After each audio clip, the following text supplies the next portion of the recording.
मदनपुर गांव में दीनानाथ नाम के एक पंडित जी रहा करते थे। दीनानाथ भगवान शिव के परम भक्त थे। वे अपना अधिकतर समय भगवान शंकर के मंदिर में व्यतीत किया करते थे और भगवान शंकर से उनका इतना अधिक प्रेम था कि वो किसी न किसी बात पर भगवान शंकर से रूठ भी जाया करते थे। दीनानाथ जी की पुत्री आनंदी बड़ी हो गई थी। उनकी पत्नी उमा को आनंदी के विवाह की चिंता थी। वो जब भी विवाह की बात करती तो पंडित जी हमेशा यही कहते, अरे उमा, चिंता मत करो, भगवान शिव सब प्रबंध कर देंगे। आनंदी हमारी नहीं, भगवान शिव की पुत्री है और उन्हीं के आशीर्वाद से हुई है। भगवान शिव सब संभाल लेंगे, तुम समय तो आने दो। ठीक है, जैसी भगवान भोलेनाथ की इच्छा। कुछ समय पश्चात आनंदी का रिश्ता एक संपन्न परिवार में तय हो गया। अब समय आने लगा। उमा ने देखा दीनानाथ जी रोजाना ही कह देते थे कि सब हो जाएगा, पर अभी तक विवाह की कोई भी तैयारी नहीं हुई थी। सुनो जी, 2 दिन बाद आपकी पुत्री का विवाह है, पर अभी तक कुछ भी तैयारी नहीं हुई है। मैं आपको इतने दिनों से सचेत करती आ रही हूँ कि पुत्री का विवाह है, कुछ तो सामान इकट्ठा कर लो, कुछ थोड़ा बहुत पैसा तो कर्जे में ले लो, आपको लोग दे भी देंगे, पर आप मानते ही नहीं हो। उमा, मैंने तुम्हें कहा है ना, मुझे किसी से पैसा मांगना पसंद नहीं है। मैं परमात्मा के आश्रित हूँ। मैं अपने भगवान शिव से जिद करके सब कुछ मांग सकता हूँ। संपूर्ण जीवन में तुमने देखा है ना, तुमने जो जो कागज पर मुझे लिख कर दिया है, मैंने भगवान के श्री चरणों में रखा और भगवान शंकर ने हमारी सारी मनोकामना पूर्ण की है। तो अब क्यों चिंता करती हो? अभी भी तुम्हें जिस चीज की आवश्यकता है मुझे लिख कर दो, भगवान शंकर स्वयं पूर्ण करेंगे। अरे, खाने पीने की चीजों की बात अलग है, वो तो कोई भी भक्त दे जाता है, पर इस समय कन्या के विवाह के लिए दहेज की आवश्यकता है। उसमें सोना भी लगेगा, वस्त्र भी लगेंगे, अन्य पदार्थों की भी आवश्यकता पड़ेगी। कौन देकर जाएगा? भाग्यवान, तुम फिर चिंता कर रही हो। जब मैंने तुम्हें कहा है ना, भगवान शंकर जी सदा मेरे साथ हैं, फिर क्यों चिंता करती हो? तुम मुझे कागज पर लिख कर दे दो।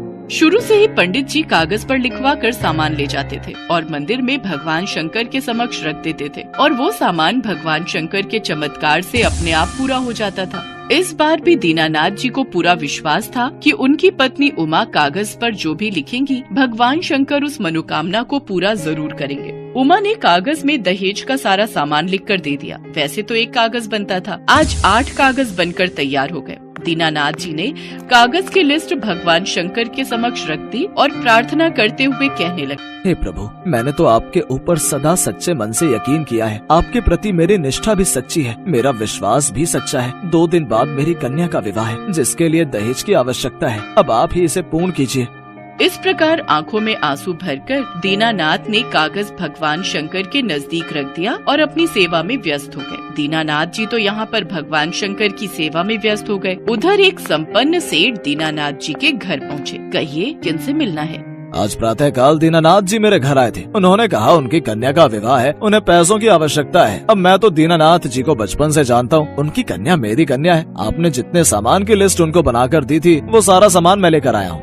उमा ने सोचा कि हो सकता है ये सेठ जी मेरे पतिदेव के मित्र हों। शाम को जब दीनानाथ जी घर आए तो उमा ने उन्हें सारा सामान दिखाया और सारी बात बताई। दीनानाथ जी समझ गए कि भगवान शंकर स्वयं मेरी पुत्री के विवाह का सामान देकर गए। अपनी पत्नी की बातें सुनकर उनकी आंखों में आंसू आ गए और वो रोते हुए बोले, मैंने तुम्हें कहा था ना उमा, भोले शंकर हमारे साथ हैं। वो कभी हमारे जीवन में कोई कमी नहीं रखते हैं। अब एक बात सुन लो उमा, जब तक भगवान शंकर मेरी पुत्री के विवाह में मेरे साथ नहीं चलेंगे, मैं तुम्हारे साथ शादी में नहीं चलूंगा।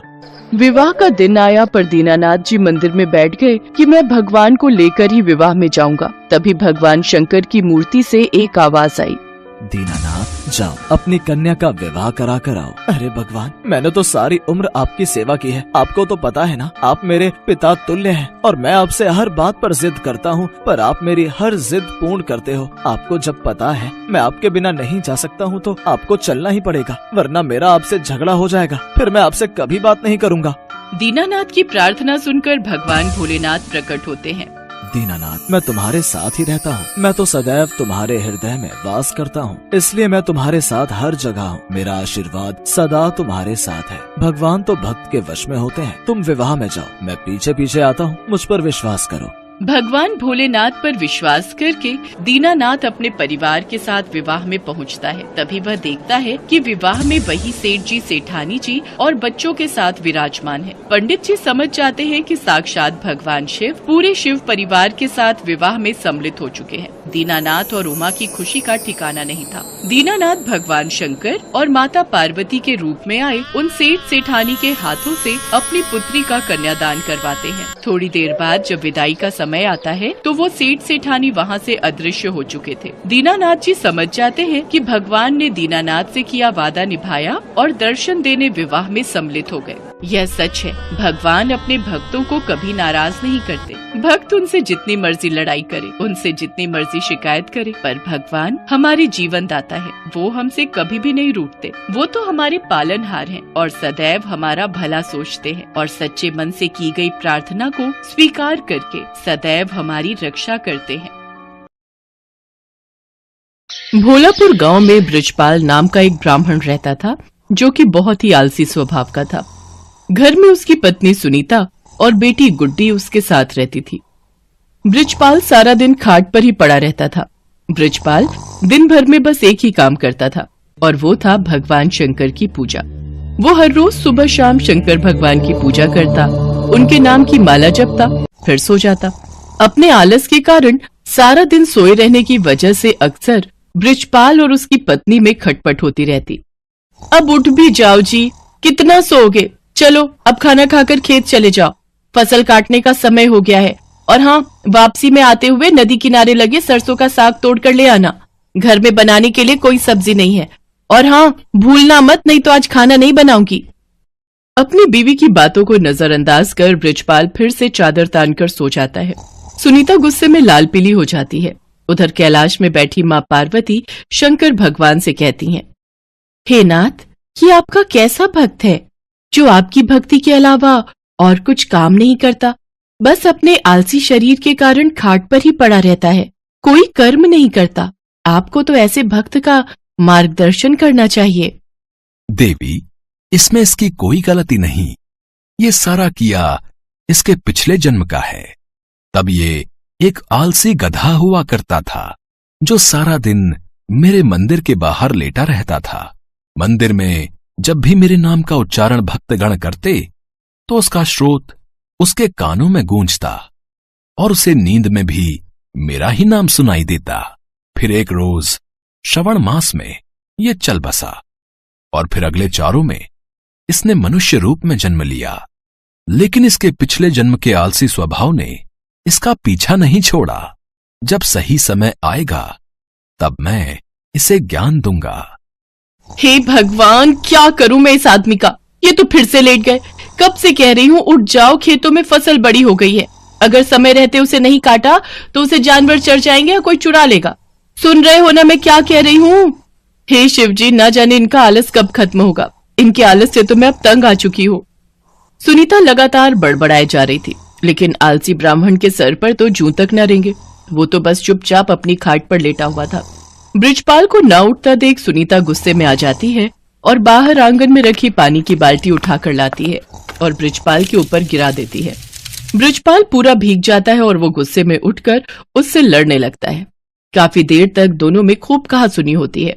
फिर वो गुस्से में घर से निकलकर शंकर भगवान के मंदिर में चला जाता है और वहां पहुंचकर शंकर जी से कहता है, हे शंकर भगवान, अपनी पत्नी की रोज रोज की झिकझिक से मैं तंग आ चुका हूं। अगर मेरी भक्ति ने आपको प्रसन्न किया है तो मुझे आप दर्शन दीजिए प्रभु। इतना कहते ही वो जोर जोर से रोने लगता है। अपने प्रति उसका प्यार और श्रद्धा देखकर शंकर भगवान उसको दर्शन देते हैं और कहते हैं, ब्रिजपाल, तुम्हारी भक्ति ने मुझे प्रसन्न किया है। तुम सचमुच मेरे परम भक्त हो। कहो, तुम्हें मुझसे क्या वरदान चाहिए? हे प्रभु, मुझे ऐसी कोई चीज दीजिए जो मेरी हर बात माने और मेरा सारा काम कर दे। ये लो मेरा ये छोटा त्रिशूल। तुम इस त्रिशूल को जहां भी रखोगे वो अपना काम खुद ही करने लग जाएगा और काम पूरा होने के बाद ही रुकेगा। लेकिन हां, अगर तुमने इसे काम के लिए मना किया तो ये हमेशा हमेशा के लिए गायब होकर वापस मेरे पास आ जाएगा। भगवान शंकर उसको त्रिशूल देकर अंतर्ध्यान हो जाते हैं। त्रिशूल देखकर ब्रिजपाल ये सोचकर बड़ा खुश हो जाता है कि अब से उसे कुछ भी काम नहीं करना पड़ेगा। इसके बाद वो त्रिशूल लेकर घर पहुंचता है और अपनी पत्नी और बेटी को त्रिशूल के बारे में सारी बात बताता है। अगले दिन सुबह ही बृजपाल ने भगवान शंकर का नाम लेकर उस त्रिशूल का इस्तेमाल शुरू कर दिया। वो जैसे ही त्रिशूल को घर के बीचों बीच रखता, सारे घर में अपने आप ही सफाई हो जाती। वो जिस भी चीज पर उस त्रिशूल को रख देता, वो अपने आप काम करने लग जाता। खेतों में रख देता तो अपने आप ही सारी फसल कट जाती। ऐसे ही कई दिन बीत जाते हैं। एक रोज जब सुनीता गुड्डी के साथ अपने मायके गई होती है, तो बृजपाल त्रिशूल को गैस के पास रखकर कहता है, मेरे लिए जल्दी से स्वादिष्ट सा भोजन तैयार कर दो। चूल्हे पर अपने आप कढ़ाई चढ़ जाती है और उसमें खुद ही तेल मसाले पड़ने लग जाते हैं। देखते ही देखते स्वादिष्ट पकवान बनकर तैयार हो जाते हैं, जिन्हें बृजपाल बड़े ही चटकारे लेकर खाता है। आहा, वाह, मजा ही आ गया। वाह वाह वाह, क्या स्वाद है। रोज भाग्यवान के हाथों का भोजन करके तो मैं परेशान ही हो गया था। सच में कमाल का है ये त्रिशूल। खाना खाकर बृजपाल आराम से गहरी नींद में सो जाता है और फिर जब अगली सुबह जागता है तो कुएं के पास जाकर उस त्रिशूल से कहता है, जल्दी से मेरे नहाने के लिए कुएं में से पानी निकालकर इस बाल्टी में भरा जाए। कुएं में से पानी निकालना हो, पौधों को पानी देना हो, साफ सफाई, कपड़े, बर्तन, सभी तरह के काम वो त्रिशूल बृजपाल के कहते ही कर देता। बृजपाल बगीचे में पड़ी पाइप के पास जाता है और अपने त्रिशूल को उससे छुआते हुए कहता है, पाइप, जल्दी से इस बगीचे में लगे पेड़ पौधों को अच्छे से पानी दे दो। पाइप अपने पौधों में पानी देने लग जाती है। फिर आलसी ब्राह्मण खुश होते हुए आराम से सोने चला जाता है, लेकिन सोने के कुछ देर बाद ही लाइट चली जाती है। फिर वो अपने त्रिशूल को हथपंखा पर रखते हुए कहता है, हे हाथ पंखे, जब तक लाइट नहीं आ जाती तुम मुझे इस पंखे से हवा करो। उसके ये कहते ही हथपंखा उसे हवा करने लगता है। कुछ देर बाद जैसे ही लाइट आती है तो वो हथपंखा बंद हो जाता है। एक दिन बृजपाल को बड़ी तेज भूख लग रही होती है। उसने खाली थाली अपने सामने रखी और जमीन पर बैठ गया। फिर त्रिशूल को थाली पर लगाकर कहने लगा, अब इसमें से जल्दी जल्दी स्वादिष्ट पकवान निकल कर आते जाए। कुछ ही देर में कई तरह के पकवान थाली में आते गए। कितना अच्छा होता अगर मुझे अपने आप खाना खाना ना पड़े और खुद ही मेरे मुंह में सारा खाना चला जाए। ऐसा कहकर उसने त्रिशूल को अपनी प्लेट पर लगाया और कहने लगा, अच्छे अच्छे पकवान जल्दी से मेरे मुंह में आ जाएं। उसके ऐसा कहते ही थाली में से तरह तरह के पकवान निकलकर उसके मुंह में जाने लगे और वो बड़े ही चटकारे लेकर उनको खाने लगा। पर ये मजा कुछ देर तक का ही था। कुछ ही देर में उसका पेट भर गया और वो खा नहीं पा रहा था। लेकिन पकवान थे जो कि उसके मुंह में लगातार जाते ही जा रहे थे। उसका पेट और मन पूरी तरह भर चुका था। वो जैसे ही उन्हें रोकने की बात सोचता है तो उसे भगवान शंकर की कही वो बात याद आई जिसमें उन्होंने कहा था कि अगर त्रिशूल को काम करते हुए रोका गया तो ये वरदान वहीं समाप्त हो जाएगा और त्रिशूल फिर से शंकर भगवान के पास पहुंच जाएगा। तभी वहां सुनीता गुड्डी के साथ अपने मायके से लौटकर पहुंच जाती है। वो दोनों ये सब देखकर हैरान रह जाती हैं। सुनिए जी, देखिए तो आपका पेट कितना फूलता जा रहा है। जल्दी से इस त्रिशूल को रुकने के लिए कहिए। बृजपाल शंकर भगवान के दिए वरदान को खोना नहीं चाहता था, लेकिन फिर भी वो थक हार कर कह ही देता है, रुक जाओ। उसके इतना कहते ही खाना रुक जाता है, लेकिन साथ ही वो त्रिशूल भी वहां से गायब हो जाता है। त्रिशूल को गंवाकर वो बड़ा ही दुखी हुआ, लेकिन अब वो कुछ भी नहीं कर सकता था। शंकर भगवान के दिए वरदान को अब वो खो चुका था। अभी तक बृजपाल ने जितने भी काम त्रिशूल को दिए थे वो सब कब रोकने हैं ये उसने साथ में ही बता दिया था, लेकिन खाना खाते हुए कब रुकना है ये कहना वो भूल गया था, जिस कारण खाना बिना रुके ही उसके मुंह में आता ही जा रहा था। सारी बात समझने के बाद बृजपाल कहने लगा, हे महादेव, मैं समझ गया। ये वरदान आपने मुझे सबक सिखाने के लिए दिया था। सचमुच में मैं कितना मूर्ख था जो हर छोटे छोटे काम के लिए भी आलस दिखाता था, और अब मुझे सीख मिल चुकी है कि छोटे छोटे काम के लिए किसी दूसरे पर निर्भर रहने से कितनी बड़ी मुसीबत आ सकती है। उस दिन के बाद से बृजपाल ने हमेशा हमेशा के लिए आलस त्याग दिया और हर रोज खेत जाने लगा। अपने सभी काम खुद करने लगा और दिन में 2 बार भगवान शंकर की पूजा भी करता। अब उसका जीवन पूरी तरह से सफल हो गया।